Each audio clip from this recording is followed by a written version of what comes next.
Hello everyone and welcome to my channel. I am Urvesh and this is my 2018 R1.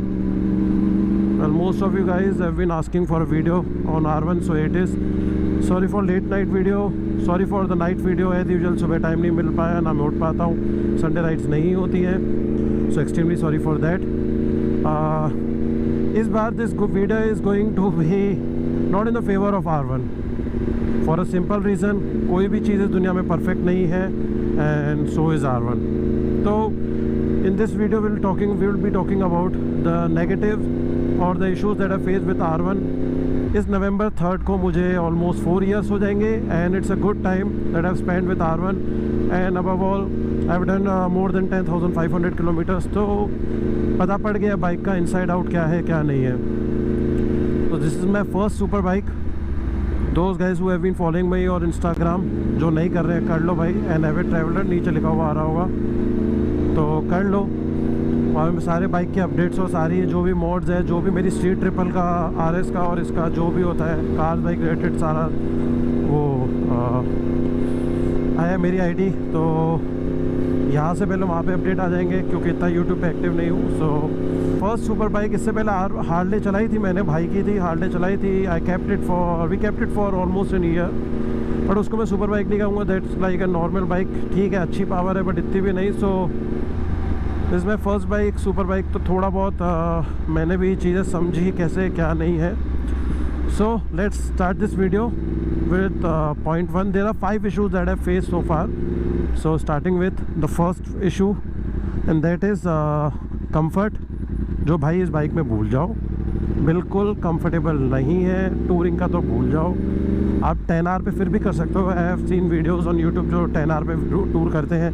बूस्टा पे तो easily हो ही जाती है, मेरा फ्रेंड यश ही करता है. सी ट्रिपल पे और अदर सुपर बाइक्स पे भी आप कर लेते हो. But this bike has way too aggressive position. इसकी सीट लिटरली एक वुडन प्लैंक जैसी है. इतनी ज़्यादा सख्त है, इतनी ज़्यादा. I know this is the race bike और होता है, बट भाई बाकी बाइक्स भी रेस बाइक ही है. तो इसका मतलब ये नहीं कि इतनी ज़्यादा, क्योंकि स्ट्रीट पे भी चलानी होगी. Everyone is not buying the bike for the race, तो रेस पर्पस. तो मेरे को इस बाइक का सबसे बुरा जो पॉइंट लगता है वो है इसका कंफर्ट. बिल्कुल भी नहीं है. इसके अंदर मैंने लुई मोटो की जेल सीट डलवाई है. 27,000 रुपये देके उसके अंदर भी इतना ज़्यादा जेल नहीं लग सकता था क्योंकि सीट में इतनी जगह नहीं थी. तो ओके है कंफर्ट सीट वाइज. और रही बात हैंडल की, तो हैंडल बहुत नीचे है, लो है और बहुत ज़्यादा कॉम्पैक्ट था. अभी तो मैंने इसके अंदर हेली बार के हैंडल लगाए हुए हैं तो उससे थोड़ा बहुत कंफर्टेबल है. स्ट्रेट है, थोड़ा कंफर्टेबल है, ठीक है. बाकी नथिंग मच है. स्टीन पूरी लीन फॉरवर्ड है पोजीशन. तो शोल्डर बैक में, लोअर बैक आपकी शोल्डर्स, आपके जो पाम है वो बुरा वाला पेन करेंगे आफ्टर जस्ट 70-100 किलोमीटर्स. तो that is very annoying thing. इसका खैर कुछ ज़्यादा कर नहीं सकते. रेस बाइक थिंग्स, तो सुपर बाइक थिंग्स ठीक है, जो भी है अब कर रहे हैं. सेकंड थिंग जो बहुत ज़्यादा बुरी है इसकी, वो है इसका suspension. I know again race bike है, हार्ड होगा, ठीक है, हार्ड है सस्पेंशन. बट इसमें 23 लाख रुपए की बाइक है. मैंने जो स्टॉक बाइक ली थी वो 23 लाख रुपए की ली थी. एंड इसके अंदर ओलिंस नहीं है. Can you just believe. Front में तो ठीक है, रियर में भी नहीं है. मेरी स्ट्रीट ट्रिपल RS जो 15.5-16 लाख की है, उसके अंदर रियर में ओलिंस के सस्पेंशन है. एडजस्टेबल है दोनों, लेकिन शायद इसमें KYB के सस्पेंशन है. तो इस is a way too cheap. जो कॉस्ट कटिंग कह सकता हूँ क्या है, यामा का R1M में इलेक्ट्रॉनिक आता है बट वो इंडिया में अवेलेबल नहीं है. तो R1 के अंदर they have kept it with lower kind of thing कि इसमें KYB का सस्पेंशन दिया, which is way too hard. Ride बिल्कुल भी अच्छी नहीं है. ट्रैक बाइक है मानता हूँ, लेकिन ओलिंस का होता है. जैसे RS है वो भी ट्रैक बाइक है, ओलिंस का है, फिर भी खड्डे अच्छे एब्जॉर्ब कर लेती है. इस बाइक का सही नहीं है, बहुत ज़्यादा हार्ड है. You will feel every bump on the road. मैंने इसके पीछे से ट्यूनिंग जो है वो सॉफ्ट की तरफ पूरी कर रखी है, बट स्टिल कुछ भी नहीं है ऐसा. आगे का तो मैंने भी नहीं छेड़ा. सो सेकंड पॉइंट ये है. थर्ड पॉइंट है जो मेरे हिसाब से one of the worst points में से एक है, वो है इसके अंदर कोई भी फ्यूल गेज नहीं है, फ्यूल मीटर नहीं है. यस गाइस, इतना बड़ा इसके अंदर वो है, डैश लगा हुआ है, इतनी अच्छी स्क्रीन है इसकी, सारी इन्फॉर्मेशन प्रोवाइड कराता है, बट इसके अंदर फ्यूल गेज नहीं है. तो प्रॉब्लम क्या होती है कि आपको जजमेंट पे चलना पड़ता है। अब मैं जैसा भी निकला हुआ हूँ, अब 2 महीने बाद बाइक चला रहा हूँ, मुझे याद नहीं है लास्ट टाइम मैंने कब फ्यूल डलवाया था। अभी मैंने देखा इसके अंदर, मतलब अभी बाइक चल रही है, ऑल ऑफ सडन अगर इसके अंदर फ्यूल का जो आइकॉन है वो आ जाएगा और लेफ़्ट साइड में राइट साइड में जो हाई बीम का इंडिकेटर है उसके ऊपर आ जाएगा, और उससे फिर मेरे पास अब ये रहेगा मुझे अगले 25-30 किलोमीटर में इसमें रिफ़िल कराना पड़ेगा। अब यार मैं राइट में हूँ, कहीं पे हूँ, जैसे मैं जोधपुर गया था, जोधपुर जाते टाइम मेरे पास मतलब मैं चला रहा हूँ, मुझे लगा ठीक है, अब कभी इसने क्या माइलेज देती है पता थोड़ी ना पड़ता है। अभी अपन 12-13 का मान के चलते हैं, रात को 12:30-1:30 बजे करीब ऐसा ही टाइम था और इसके अंदर एकदम से ब्लिंक कर गई। अब आउट ऑफ नोवेयर किस्मत अच्छी थी कि वो लास्ट फ्यूल पम्प जो था वो बंद होने वाला था और वहाँ से मैंने जैसे जैसे करके रिफ्यूल करा दिया। एक आइडिया होता तो मैं पहले रिफ्यूल करा लूँगा, मुझे नहीं पता ना कि क्या है, तो that's an very annoying thing, बहुत ज़्यादा इरिटेटिंग है। तो कभी हम राइड पे निकलते मोस्ट ऑफ द टाइम मेरे चक्कर में सब परेशान हो जाते, पता ही नहीं रहता फ्यूल का। तो एक वो बहुत बड़ा इशू है। Yamaha should have given that thing. इससे ओल्ड मॉडल में भी नहीं है, इस वाले में भी नहीं है, नए वाले 2020 में भी नहीं है। कितनी स्पेस लेगा यार, फालतू की चीज़ें डाली हुई है, ये नहीं डाला हुआ है इसमें। 4th पॉइंट, इसके ब्रेक्स। जो कंपनी स्टॉक ब्रेक्स आए थे उसके अंदर फील बाइट बिल्कुल भी अच्छा नहीं है, बिल्कुल भी नहीं। इसके अंदर फ्रंट वाले जो ब्रेक्स हैं वो निसिन के दे रखे थे, अब वहाँ पे भी कोई ब्रेम्बो नहीं है। मेरी RS के अंदर अगेन 16 लाख की बाइक है, उसमें ब्रेम्बो के M50 कैलिपर्स दे रखे हैं which are way too amazing.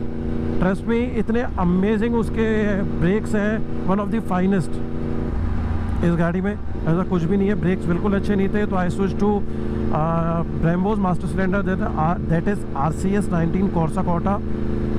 But उसके साथ भी यही इशू है, वो रेस टाइप का मास्टर सिलेंडर है, तो उसके अंदर ABS बाईपास करना पड़ेगा, जो मैं कर नहीं सकता। सबको पता है ABS के होना कितना ज़रूरी है बाइक्स में और सुपर बाइक्स में तो खास करके, तो मुझे वो रिमूव करना पड़ेगा, बाईपास करना पड़ेगा, जो मैं नहीं कर पाता हूँ, नहीं करा मैंने। तो इसकी जो बाइटिंग है वो इतनी बाइट अच्छी नहीं है, ब्रेक की फील इतना अच्छा नहीं है।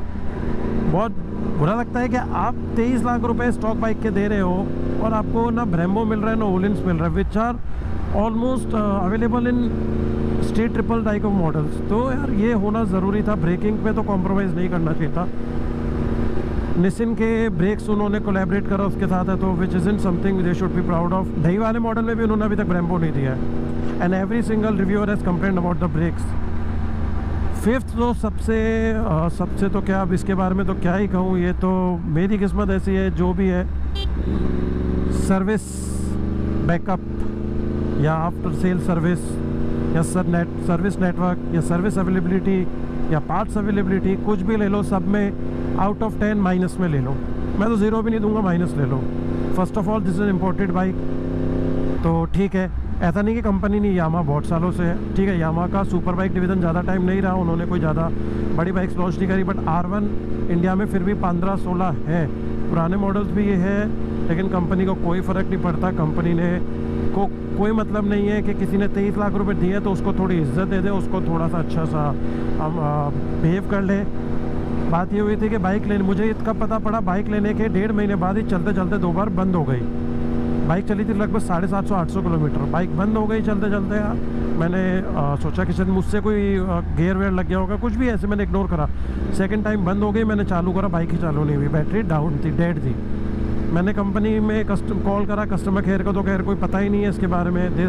मतलब उनके लिए तो ये R15 है, R1 जैसा एग्जिस्ट ही नहीं करता। ट्रस्ट में मजाक नहीं कर रहा हूँ, कोई मजाक नहीं उड़वाना रहा हूँ, लेकिन ये सच बात है। तो उनके लिए तो कोई फ़र्क ही नहीं पड़ता, तो उन लोगों ने तो इग्नोर करा। फिर मैंने जयपुर के अंदर जहाँ से बाइक ली थी उनको कॉल करा, उन्होंने, मैं एक बार बाइक लेके गया, उन्होंने चेक करा, कहा बैटरी डेड है। मैंने कस्टमर कंपनी में कॉल करा, मतलब इनके जो हेड था उनका नंबर लेके कॉल करा। 1 महीने तक बाइक खड़ी रही, इतने कॉल करने के बाद 2-3 बार ही उन्होंने कभी रिसीव करा, और लिटरली मुझे ऐसा लग रहा था मैंने यामाहा की RX 100 खरीदी है, तभी वो मुझे इतना इग्नोर कर रहे हैं। R1 बाइक होते हुए कोई स्पेशल तो छोड़े, एक नॉर्मली आप इज्जत दे दो, एक नॉर्मल रिस्पॉन्स कर दो। They didn't give me any response. उन्होंने एक ही चीज़ से कही, सर इसके अंदर कोई वारंटी नहीं आती, ना इलेक्ट्रिकल आइटम्स की ना बैटरी की। अरे मैंने कहा 1.5 महीने पुरानी, बोला आपने बाइक कम चलाई है। मैंने कहा सुपर बाइक है, कोई रोज़ थोड़ी ना इसके साथ ऑफिस जाऊंगा या सब्जी ले जाने के लिए लेके जाऊंगा, एक्टिवा होती है उसके लिए। तो वो बाइक उन्होंने इस चीज़ के साथ मुझे मना कर दिया, बोला नई बैटरी अवेलेबल करा देंगे, लेकिन 3 मंथ्स में और 3 मंथ्स में करा देंगे। बैटरी का मुझे याद नहीं है, जापान की कंपनी, काफ़ी फेमस कंपनी है, मैं बता दूंगा, नाम लिख दूंगा। तो उस कंपनी की बैटरी है, नहीं चली, मैंने मना करा क्योंकि उसके अंदर भी वारंटी नहीं थी। अगर वो भी 2 महीने बाद ख़राब हो जाए तो वो मेरी जिम्मेदारी। तो मैंने दीपक भैया से शीडो की बैटरी ली, which is just I think 900 grams और kg। और उससे सेल्फ के अंदर जो पावर थी, क्योंकि इसका क्रैंक हैवी है, क्रॉस पिन क्रैंक है तो थोड़ा हैवी है, तो सेल्फ में टाइम लगता है। तो शीडो की बैटरी का वेट भी कम हुआ। I got 2 years warranty plus light weight भी थी। So that was something, powerful भी थी स्टॉक वाली से। तो काफ़ी ज़्यादा मुझे इवोल्यूशन फील हुआ कि कुछ भी इनका रिस्पॉन्स नहीं था। इन्होंने कोई फर्दर कॉल, मुझे वापस कॉल बैक नहीं करा, कभी भी रिवर्ट नहीं करा चीज़ को लेके कि आपकी प्रॉब्लम सॉल्व हुई क्या। मतलब मैं ट्रस्ट में ये वीडियो इसलिए बना रहा हूँ कि अगर कोई R1 लेने का प्लान कर रहा है, R1 ले रहा है, सेकेंड हैंड थी, नहीं तो इन्होंने बंद कर दी। तो they don't give a shit about Indian super Indian bikes और इंडियन कम्युनिटी। R15 के नए नए कलर लॉन्च कर लेंगे, उसमें बिजी है अभी लोग। तो जो भी ले रहा है उसको क्लियर बोल देना सर्विस बैकअप नहीं है। मैंने जो 2 सर्विस कराई है 5000 और 10000 जो है वो दीपक भैया से ही कराई है, दिल्ली जाके। अजमेर में तो छोड़ो, जयपुर वाले शोरूम वाले वो भी चले गए, उन्होंने भी बंद कर दी डीलरशिप क्योंकि यामा से परेशान थे, रिस्पॉन्स अच्छा नहीं था यामा इंडिया का। बाइक नो डाउट अभी तक उसके सिवाय कोई प्रॉब्लम नहीं थी, भगवान करे आगे करके भी नहीं था, आगे चल के भी नहीं थे। बट उन्होंने कभी भी मुझे बाइक ने कभी भी मुझे कोई प्रॉब्लम नहीं दी। मैंने इसको काफ़ी लंबा ट्रैवल करा है, इसके साथ 700-800 किलोमीटर 1 डे में करे हैं कवर। बट भाई गाड़ी है, कभी भी कोई इशू आ सकता है। तो वन शुड बी कि भाई एक पीस ऑफ माइंड रहता है ना कि रात को मैं कभी कॉल करूं या कुछ भी करूं। जैसे मैं इसको दिल्ली लेके जा रहा था, इसका एक खड्डा आया, बहुत गंदा था, बहुत गंदा पॉट होल था, बहुत ऑलमोस्ट अ फीट डीप होगा। मैंने एकदम से एक्सीलरेट करा, खड्डा आया और बाइक पूरी अंदर चली गई। तो इसके अलॉय में थोड़ा बैंड आ गया। मैंने सोचा चेंज करा लेता हूँ इंश्योरेंस में, या फिर वैसे भी करा ही लेते। तो कम स्पोर्ट्स बाइक है, हाई स्पीड पे चलती है। मैंने कंपनी में बात करी, they said it will take almost 9 to 10 months। वो भी जयपुर में तो नहीं, दिल्ली के जो यामा स्कूटर जो भी है, मुझे नाम याद नहीं, उन्होंने कहा कि ऑलमोस्ट 9-10 months लगेंगे, वो इंश्योरेंस के लिए बाइक लानी पड़ेगी, ये वो। तो फिर मैंने चेंज ही नहीं करा है, चल रहा है। बट ऐसा कोई इशू नहीं है। बट मैंने सोचा सेफर साइड के लिए, लेकिन कहाँ से चेंज कराऊँ, ये लोगों का कोई रिस्पॉन्स ही नहीं है। Literally they treat you as useless guys. मैं इतना नाराज़ हूँ यामा से। On the other hand Triumph भी बायर की कंपनी है, और ट्रायम्फ के साथ जो सर्विस बैकअप है ना, इसी रीज़न से मैं अगर नेक्स्ट बाइक लूँगा, खैर एडवेंचर ही लूँगा, वो मैं ट्रायम्फ की ही लूँगा या फिर BMW की ही लूँगा। But I won't be going for any other Yamaha bike. Bike की क्वालिटी बाइक में नहीं, bike is amazing, freaking amazing, trust me guys. Power, reliability सब कुछ सही है। बट यार गाड़ी है, आपको जब सर्विस बैकअप ही नहीं होगा तो आप करोगे क्या। ये तो वो बात हो गई, आपने जैसे कोई बहुत महंगी कार इंपोर्ट कर ली, कंपनी नहीं, आप धक्के खा रहे हो। वो ये पार्ट्स अवेलेबल होंगे नहीं, कुछ भी नहीं। So I am not ranting about it, लेकिन दिस इज़ द रियलिटी यार। इरिटेट हो जाता है आदमी। अभी मेरी बाइक में कुछ हो जाए तो whom I will call? अब इसके पार्ट्स तो मिलेंगे नहीं, कभी कुछ होगा नहीं, तो I just have to bear it. और खुद के लेवल पे जो करा था वो कराऊँ। इसके अंदर दीपक भैया ने मुझे हर चीज़ में हेल्प करी, इंजन ऑयल से लेके और बैटरी से लेके, एयर फिल्टर से लेके, ऑयल फिल्टर से लेके, सब कुछ। So this was the video guys, जो R1 के फेवर में नहीं थी, बट आई थॉट एक बार बताना ज़रूरी है। काफ़ी लोगों ने मुझसे पूछा था। सो मेरा ओनरशिप एक्सपीरियंस ऑल दो वैसे अमेजिंग रहा। और ये जो इश्यूज़ हैं, ये इश्यूज़ तो 1-2 ही है। मेन चीज़ जो थी वो यही है कि जब आप इंडिया में सुपर बाइक लेते हो ना, ये यामा की, तो you have to face this things, service backup का और 1-2 इश्यूज़। बाकी ओवरऑल बाइक अमेजिंग है, बहुत पावरफुल है। अभी भी देख रहा हूँ मैं, एक बार भी 80 के ऊपर नहीं लेके गया क्योंकि इसकी स्पीड बहुत ज़्यादा तेज़ है। Want to see this thing, सी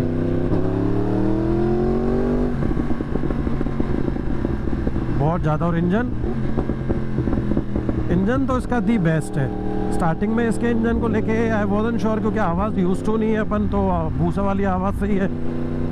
लेकिन अब ऐसा लगता है हर बाइक में क्रॉस पे नहीं होना चाहिए। द टॉर्क इट गिव्स यार, द वेट पुल्स अमेजिंग। तो खैर ये वीडियो थी गाइज, अपन मिलता है नेक्स्ट टाइम। और नेक्स्ट वीडियो में इसके मोड्स के बारे में बात करेंगे। कॉस्ट ट्रस्ट में वो बहुत अमेजिंग होने वाली है। I have spend more than 8 lakh rupees on this bike to make it the beast. Already beast है, और ज़्यादा बना रखी है। एंड मैं डिटेल में बताऊँगा, इतने पार्ट्स हैं कि मुझे खुद को भी याद नहीं याद है, तो मुझे लिस्ट बनानी पड़ेगी और उसके बाद बात करेंगे अच्छे से दिन के टाइम पे। And so hope you guys enjoyed this video. Do share with your friends, ताकि उनको भी थोड़ा पता पड़े जो भी R1 लेना चाह रहे हैं। या जिनके पास है तो वो भी थोड़ा अवेयर हो जाए। And thank you for tuning in, see you next time, ride safe.